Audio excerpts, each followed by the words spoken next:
ঘায়েল সিংহের মতো মধ্যপ্রাচ্য জুড়ে মার্কিন ঘাঁটিতে ধ্বংসযজ্ঞ চালানোর পর এবার তুরস্কের দিকেও নজর দিয়েছে প্রতিশোধ পরায়ণ ইরান। বুধবার ইরাক সিরিয়া পার হয়ে একটি শক্তিশালী ব্যালিস্টিক মিসাইল সরাসরি আঙ্কারার দিকে ধেয়ে আসে।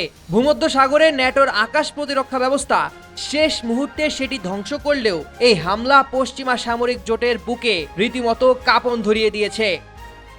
বিশ্বের নানা প্রান্ত থেকে রেমিটেন্স লেনদেনে নগদ নিয়ে এলো হার না মানা হার অফার। সর্বনিম্ন 10,000 টাকার রেমিটেন্স নগদে পাঠালে স্বর্ণের হার জেতার সুযোগ।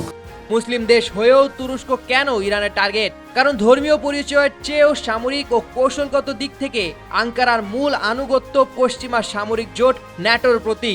এই আনুগত্যের চরম নিদর্শন হল তুরস্কের বিমান বাহিনীর নিয়ন্ত্রণাধীন ইনসিরলিক বিমান ঘাঁটি, যা মূলত মধ্যপ্রাচ্যে মার্কিন ও পশ্চিমা সামরিক অভিযানের অন্যতম প্রধান স্নায়ুকেন্দ্র।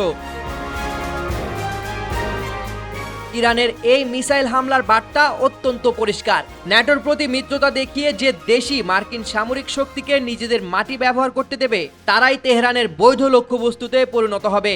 ন্যাটোর সদস্যপদ বা পশ্চিমা আনুগত্য ইনসিরলিক ঘাঁটির মার্কিন স্বার্থকে ইরানের ক্রোধ থেকে বাঁচাতে পারবে না। সবচেয়ে নগ্ন সত্যটি বেরিয়ে এসেছে এই হামলার পর।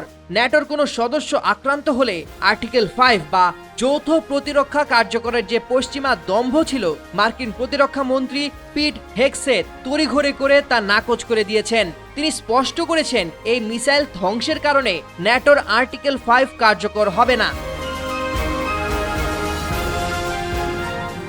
মিত্র তুরস্ককে বিপদের মুখে ফেলেও যুক্তরাষ্ট্র বুঝিয়ে দিল ইরানের বিরুদ্ধে সরাসরি যুদ্ধে জড়িয়ে গোটা মধ্যপ্রাচ্যকে মার্কিনীদের বদ্ধভূমিতে পরিণত করার সাহস তাদের নেই। পরিশেষে তুরস্কের আকাশে ধেয়ে আসা এই মিসাইল প্রমাণ করে প্রতিশোধের যুদ্ধে এখন আর কোনো সীমারেখা নেই। যেখানে মার্কিন স্বার্থ, ঠিক সেখানে আঘাত হানবে ইরান।